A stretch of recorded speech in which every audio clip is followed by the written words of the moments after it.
Day 2 in Faroe Islands started with breakfast at our favorite Paname Cafe located at downtown Torshavn. I highly recommend visiting it for lunch or breakfast as they have delicious food and drinks and a bookstore. After breakfast, we drove to our next adventure locations on Eysturoy, Vidoy, and Vidoy Islands. We got to drive through the famous Eysturoyartunnilin. It contains the world's first roundabout under the water that looks like a giant jellyfish. It costs around 175 Danish kroner or around $24 each way, and it's an awesome way to drive from capital Torshavn of Strömøy Island to Eysturoy Island. It took almost 4 years to construct this 11 kilometers tunnel, and it finally opened on December 19, 2020. The moment we drove out of the tunnel, we were surrounded by the beauty of the local nature and small villages. We continued driving to the second largest town in Faroes called Klaksvik.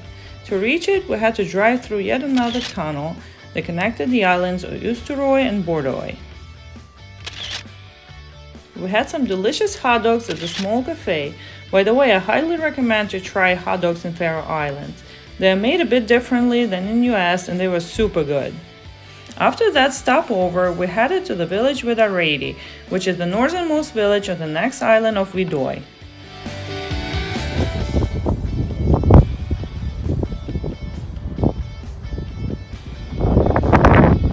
I have to mention that we got lost a couple of times on the way to this village due to some road constructions, but we eventually figured out how to get there. We got very lucky with the weather on our second day in Faroe Islands. It was very sunny and pretty warm. The first day when we arrived, it was way colder and very dark and rainy, so we truly appreciated this gorgeous day as we drove almost to the end of Faroe Islands on the eastern side.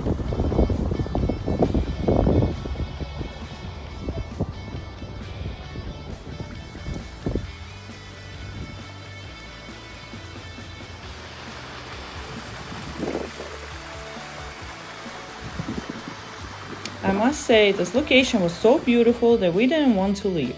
The blue and green colors of the ocean and the mountains were out of this world. It was definitely very windy though, so make sure to bring a sweater even on a sunny summer day. I wanted to mention a couple of interesting facts that we learned about this village. It has a population of only 344 people as of 2024. It was established in the 14th century or even earlier. Located on Viðoy Island, this is the main settlement on the island. Visiting Viðareiði is always rewarding due to its beauty. In 1947, the British ship Marwood was wrecked in the bay east of Viðareiði. The Royal Navy donated church silver to the villagers who helped the crew. This church is popular with photographers today because of its picturesque location between two mountains and over sea cliffs. Finally, we pulled ourselves away from this location mainly because we got hungry. We drove back to Torshavn to rest and eat. In the evening, we visited a local pub and enjoyed a peaceful time with the view of the harbor while having some food and drinks.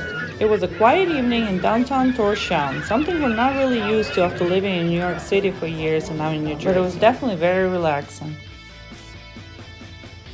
I wish we had more time to spend in Faroe Islands, but we had to fly to Copenhagen the next morning and then home the morning after. Faroe Islands are small islands, so we've seen a lot, but we definitely haven't seen everything, so we'll have to come back in the future for sure. Let me know in the comments if you ever visited Faroe Islands or if you have any questions for your future travels.